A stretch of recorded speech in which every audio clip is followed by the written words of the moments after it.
Aos 11 anos eu tinha esperança de que iria mudar com a puberdade, de que um dia eu sairia da minha crisálida, florescendo em beleza. Não tive sorte. Em vez disso, acne, cabelo nojento, sangue. Pelo visto puxei ao lado do meu pai, os Ing grosseiros e pálidos, uma família de enganadores e apostadores, contrabandistas e fugitivos. As pessoas são superficiais, admitam ou não. Eu não estaria presa aqui se me parecesse um pouquinho que fosse com minha mãe, que é um monstro, mas é tão deslumbrante que se safa de tudo. Mesmo quando ela não está por perto, sinto seus olhos nas minhas costas, seu olhar cortante de reprovação.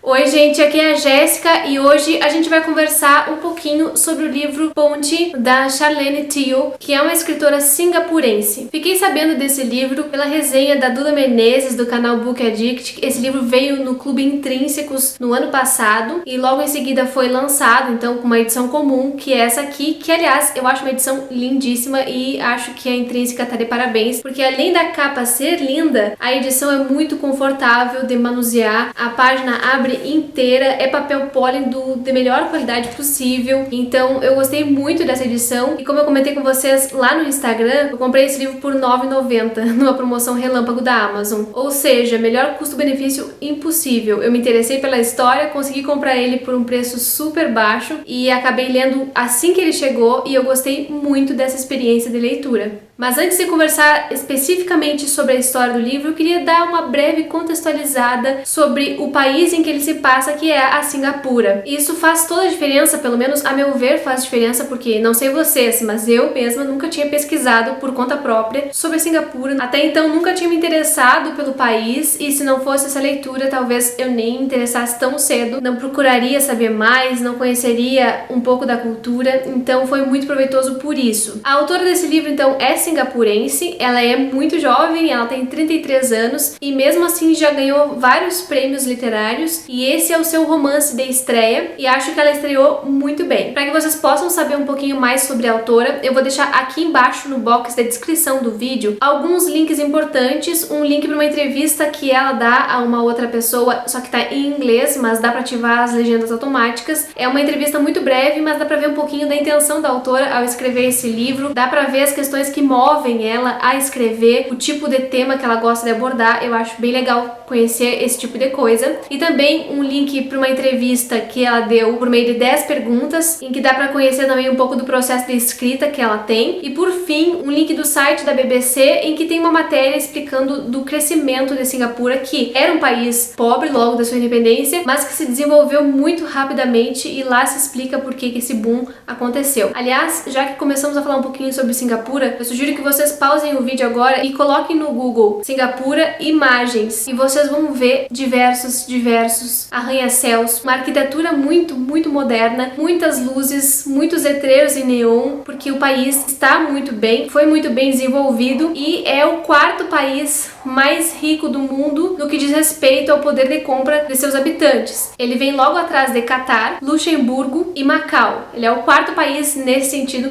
mais rico e é conhecido como um centro comercial, tem muito investimento externo lá nesse país e ele também exporta bastante. Enfim, gente, é um país que se desenvolveu bastante graças a uma política econômica que ele teve desde a sua independência. Singapura inicialmente era colônia britânica e só em 1963 é que conseguiu a independência. Foi uma independência tardia, sim, e aí depois dessa independência ele pertenceu, acho que por 2 anos, à Malásia, mas se independizou então, finalmente no ano de 1965, o que foi tido como uma ação muito louca, porque eles não tinham nada de recursos naturais. Se tornaram uma cidade-estado e não tinham muito bem o que fazer. Mas aí, o líder que governou eles por 30 anos, que foi Lee Kuan Yew, lançou todo um programa de governo que mirava esse grande desenvolvimento, começou a instaurar políticas ali, econômicas, sociais, para desenvolver esse país e ele conseguiu e foi então o responsável pelo crescimento veloz que o país sofreu. Então, em menos de 50 anos, Singapura saiu do nada para esse país mega desenvolvido, um país que tem investimento em educação, em saúde, em habitação. E para que vocês possam ter uma ideia, eles construíram, mesmo sem muitas condições, florestas lindíssimas, porque Singapura fica na linha do Equador, é um país tropical praticamente, e era muito propício para receber vegetação, florestas, e eles fizeram isso. Tem uma floresta lindíssima em que eles fizeram altas coisas arquitetônicas que parecem umas árvores gigantes e tem luz, aquilo tudo durante a noite fica iluminado. Vocês vão ver aí uma imagem, mas eu sugiro, sério, parem um pouquinho e vão lá ver as fotos de Singapura, porque realmente é encantador. Porém, é uma cidade super cara para viver e também uma cidade cara para visitar. De qualquer forma, eu fiquei feliz de conhecer um pouquinho por esse livro. Ainda que no livro a gente tem uma visão um pouquinho diferente desse lugar. Singapura tem em torno de 5,6 milhões de habitantes e tem 4 idiomas oficiais, sendo eles o mandarim, o inglês, o malaio e o tâmil. E é uma cidade-estado multiétnica, multicultural. Tem ali pessoas de todos os lugares da Ásia. Há uma misturança cultural ali muito forte, mas tem, claro, muitos descendentes de chineses, que é também o caso da autora desse livro. Mas antes de mais nada, se está chegando agora no canal, seja muito bem-vindo, muito obrigada pela companhia. Aproveite para dar uma olhadinha no conteúdo que eu produzo por aqui e se gostar, se inscreva, deixe um joinha e compartilhe esse vídeo com quem também gosta de ler, porque isso ajuda muito na divulgação do canal. E agora então acho que a gente pode passar para a parte da história. Eu gosto muito desse estilo de narrativa que tem aqui. A gente tem uma narrativa super contemporânea. O que eu quero dizer com isso é que o texto é muito fácil, muito fluido para se ler. É um texto que tem uma linguagem também muito jovem, muito fresca e que tem bastante humor, bastante ironia, ainda que ele trate de temas bem delicados na maior parte do tempo. A autora consegue então transitar entre esse humor e essa seriedade de temas que ela apresenta, e eu acho isso sempre muito bom e positivo para o livro aqui, ainda mais quando se trata de um livro de estreia. Mas do que trata Ponte? Esse livro traz a história de 3 mulheres que estão em diferentes fases da vida, mas que têm as vidas relacionadas de alguma forma. A gente tem então a narrativa dividida estruturalmente em 3 eixos narrativos, cada um de uma personagem específica. Um eixo narrativo é o da Su, que se passa em 2003, então ela tá narrando quando ela tem 16 anos e ainda tá na escola, no ensino médio. A gente tem o eixo narrativo da Amisa, que é a mãe da Su, desde quando ela era criança, em 1968, passando por vários anos até que ela sai de casa e se casa e tem filha. Então esse eixo narrativo dela transita entre os anos de 1968 até 1987, mais ou menos, quando é ela narrando. E o terceiro eixo narrativo é o da Circe, que é uma amiga, na verdade a única amiga da Su, amiga da escola, mas que tá narrando a relação dela com a Su já em 2020. Eu sempre gosto de histórias que tem mais de um ponto de vista, e ainda que esse seja o caso aqui, não é bem o mesmo ponto de vista sobre os mesmos acontecimentos. Em parte sim, em parte não, porque a gente tem a mãe da Su, a Amisa, que tem a vida toda prévia antes da Su nascer, então a gente vai conhecer como ela cresceu, os rumos que a vida fez com que ela tomasse, que de um modo ou de outro influenciaram a vida da Su, mas sem que ela saiba. Então quando a Su tá narrando, a gente não sabe muito bem o que fez com que a mãe dela se tornasse o que se tornou. Mas aí quando vem a perspectiva da Amisa e começa a contar episódios, não justificando aquilo que ela fez com a Su, mas episódios lá na infância, as coisas começam a clarear um pouco. A mesma coisa acontece quando vem a parte da Circe, que viveu a adolescência junto com a Su e pode contar pra gente coisas que a própria Su não conta. Então é através da Circe que a gente vai ver um problema grave de saúde que acomete a Su. A gente vai ver um outro lado daqueles episódios que aconteceram com a Su, mas não só isso, tá? Porque não é uma justificando a outra, é uma contando suas experiências de vida que em alguns pontos específicos se entrelaçam.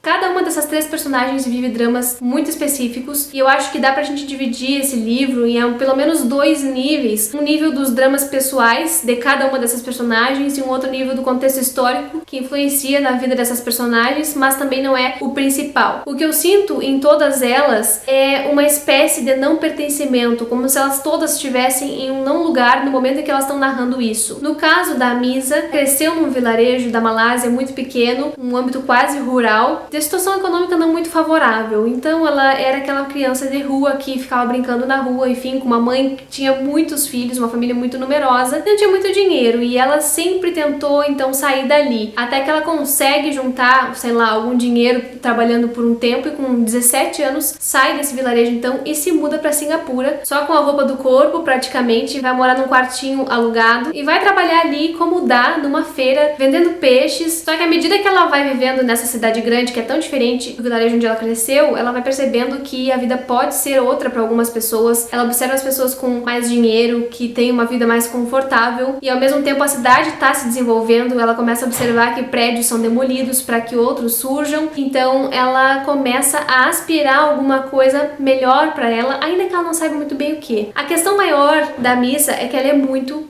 bonita. A estética favorece, isso se nota desde que ela era criança, mas à medida que ela vai crescendo, isso se torna gritante. Então ela é muito diferente de todas as mulheres que ela conhece, muito diferente de todas as mulheres que a circundam, e é óbvio que isso chama a atenção de algum modo, ainda que a princípio ela não saiba muito bem de que forma utilizar isso a seu favor. Até que ela é observada por um suposto diretor de cinema, ele dá um cartão, diz que ela é muito linda e que precisa dela, ele fica impressionado com aquele rosto e precisa que ela seja a atriz principal de um filme que ele tá gravando, um filme de terror, que é um filme do lado B, assim, do cinema. E aí, então, ela é convidada para atuar. Nessa época, ela já tá casada, ainda que o marido não dê muito suporte, ela vai, então, assina o contrato e grava. É um filme que tem sequência, então é Ponte, o nome do filme, porque conta a lenda da Ponte Anak, uma figura folclórica do sul da Ásia, que diz respeito a uma mulher que tinha uma corcunda e não se achava bonita por causa disso, então fez um pacto com um xamã em troca de beleza. Só que para ter essa beleza para sempre, ela assombrava os homens. Então ela tinha uma aparência lindíssima, atraía os homens e através de um beijo sugava a alma desses homens. Essa é a lenda da Ponte Anak, que circulava aí por esse território, e esse diretor de cinema decide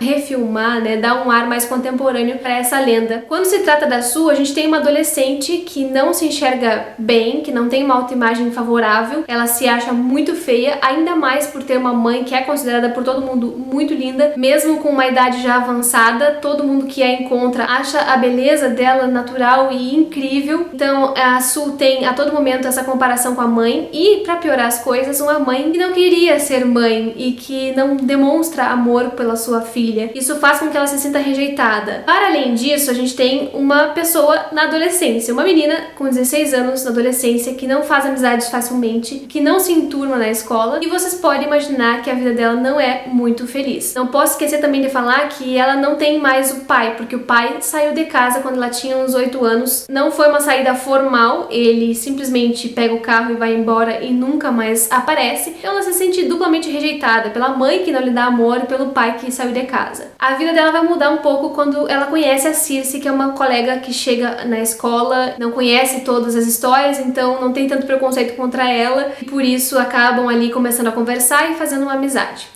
Na perspectiva da Circe, que já é em 2020, a gente tem essa mulher já adulta, passando por um período de separação. Ela acabou de se separar e tá muito perdida em relação aos sentimentos, ao que ela fez da vida. Ela trabalha numa agência que parece de publicidade, alimentando as redes sociais de pessoas famosas, por exemplo, e ela se sente entediada o tempo todo. Mas, quando chega essa perspectiva dela, a gente pode ver também um pouco dessa Singapura mais contemporânea, já bem desenvolvida. Essa personagem é que tem mais humor aqui, um humor ácido, é a que traz algumas frases que me impactaram bastante, e eu acho que ela consegue contribuir não só para a construção das outras duas personagens, como também para articular as questões da mulher do século XXI. Então ela fala também sobre autoimagem, ela fala sobre o que se exige das mulheres e como é surreal tentar manter esse padrão que nos é imposto por mídia, por uma cultura que está sempre vigiando os nossos corpos. Ela fala muito disso e fala também sobre consumo. É muito interessante, são vários temas que a gente tem aqui nesse livro. A gente pode ver momentos em que se trata sobre assédio, sobre autoimagem, sobre autoaceitação, sobre transtornos de alimentação, inclusive fica o alerta aí, não sei se pode ser um gatilho para alguém. E claro, a maternidade também, que acaba aparecendo, ainda que não seja o foco do livro, é muito presente, porque a Misa, quando engravida, ela não queria aquela gravidez, e quando a criança nasce, ela não sabe lidar com aquela criança, e conforme a Su vai crescendo, a gente vai vendo também que ela realmente não conseguiu lidar direito e trata com muito distanciamento aquela filha, ou seja, não cumpre o papel esperado para uma mãe. Fala-se também muito sobre divórcio e relacionamentos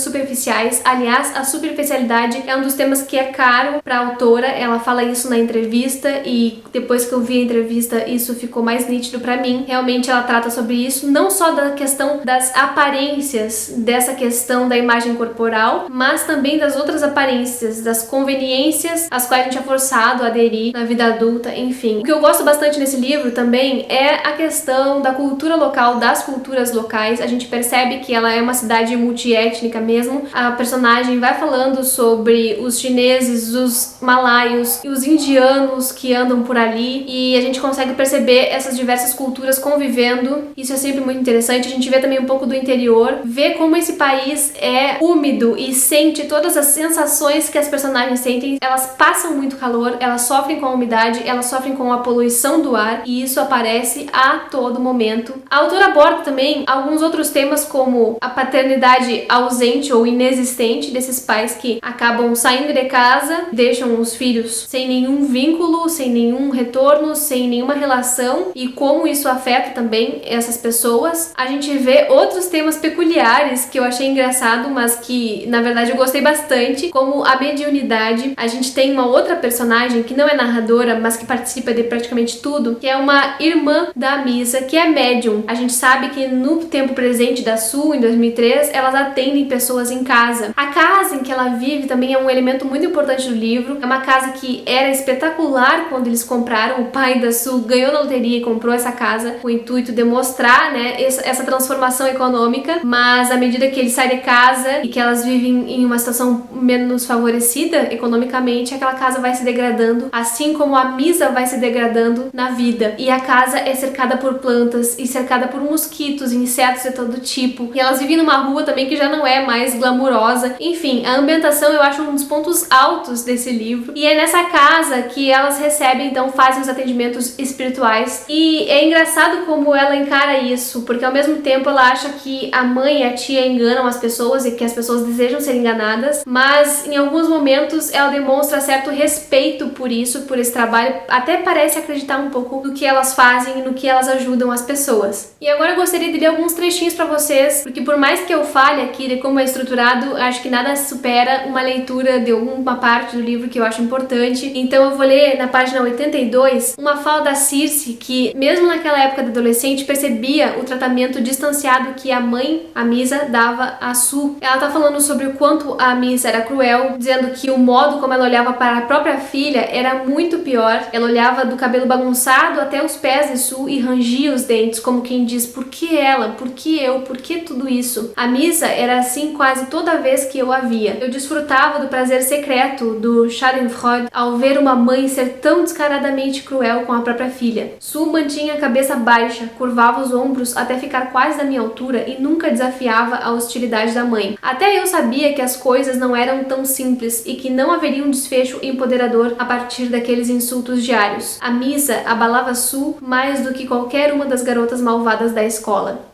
Mas para além da maternidade, outra coisa que eu achei muito bem trabalhada no texto é o assédio. Como eu falei para vocês, a Misa era uma mulher tida como muito linda, belíssima mesmo, maravilhosa, quase uma deusa de tão linda, e ela sente isso na pele desde muito cedo, e quando ela se muda então para Singapura, passa a ver que o assédio é assédio em qualquer lugar do mundo. Ela era alvo de todos os olhares da feira já às 4:30 da manhã, com o avental manchado de peixe, o rosto amassado de sono e o cabelo escondido sob uma touca de plástico branca. Na longa caminhada de volta para casa, os homens encaravam e chupavam o ar por entre os dentes. Às vezes, ela nem percebia que estavam ali até que começassem a segui-la. Para se distrair, a Misa classificava os olhares em generalizações raciais, sentindo-se como a mãe quando fazia isso. Os malaios piscavam e acinavam para ela. Os chineses a chamavam de Meinu, ou gatinha, e gritavam cantadas grosseiras em vários dialetos, ficando cada vez mais agitados conforme ela os ignorava. E os indianos a encaravam com uma intensidade leonina, mas pelo menos não diziam nada. Ela erguia a cabeça e tentava andar depressa, mantendo o olhar treinado em frente. A cidade ficava a mundos de distância da costa sussurrante de Kampong Mip Sedi, com sua promessa de tartarugas, suas várzeas e charcos, mas parecia que os homens de todos os lugares eram iguais em suas intenções pantanosas. Não importava o quanto disfarçassem, eles queriam devorá-la. Sua fome era rotineira.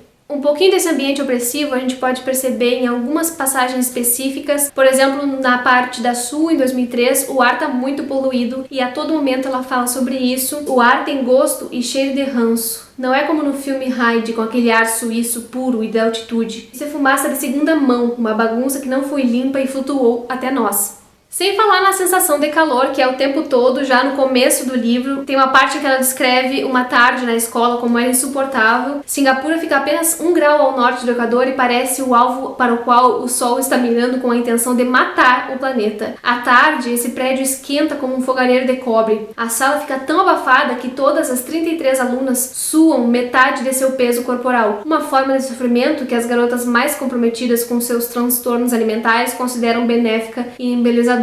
A sala de aula esturricada cheira a desodorante Impulse e absorvente sujo. Ela, ao mesmo tempo em que traz esse ambiente, ela já faz essa crítica, né, apontando esses transtornos alimentares que acabam influenciando a vida de muitas e muitas meninas. E, enfim, gente, eu poderia ficar aqui lendo vários trechos, mas não quero mais fazer isso. Quero que vocês peguem esse livro e deem uma chance a ele. Não é um livro que vai mudar a vida de ninguém, não é daqueles livros que eu digo que é transformador, que é um livro necessário, mas assim, é um livro que eu gostei muito de ler, é um livro que tem uma leitura bastante fluida. Eu me envolvi sentimentalmente com essas personagens, me comovi em várias partes com os dilemas de cada uma delas, especialmente com essa coisa de não pertencer. A gente tem então a Misa, que não pertence à sua aldeia natal, mas que chega a Singapura e também não pertence ali, que aspira uma carreira de sucesso e que passa o resto da vida ali naquela frustração gigantesca por não ter sido o que poderia ter sido. A gente tem então a Su, que é essa adolescente com transtorno aí alimentar, que não se sente amada por ninguém, se sente isolada no mundo, se sente abandonada duplamente e que tenta de alguma forma sobreviver, mas que sofre ao mesmo tempo enquanto não consegue se segurar em nenhum lugar. E a gente tem a Circe, que já adulta tinha tido algum sucesso, tinha conseguido um trabalho bom, estava casada, estava fazendo o que a vida esperava dela, mas acabou, o casamento não funcionou e ela se separa. Também na empresa em que ela trabalha, ela já não é jovem o suficiente. Enfim, ela também não pertence a esse lugar e ao mesmo tempo tenta se reencontrar com aquele passado, rememorando as coisas, tentando encontrar a Su, porque ela começa a ver a Su em alguns lugares públicos. Ela surge como uma aparição e isso intriga muito, desconcentra ela no trabalho, afeta a vida no presente. E uma das coisas que eu não falei ainda é que Circe relembra de toda essa história com a Su, porque na empresa em que ela trabalha vão fazer a publicidade de uma refilmagem do filme Ponte, e ela recebe um belo dia no e-mail a foto da mãe da Su, que veio como material para inspirar o trabalho deles, e é a partir daí que ela começa a relembrar tudo isso, relembrar essa relação que elas tinham, contar pra gente como foi tudo isso e como ela agia no meio dessas duas, né, se introduzindo nessa família que é tão diferente do normal.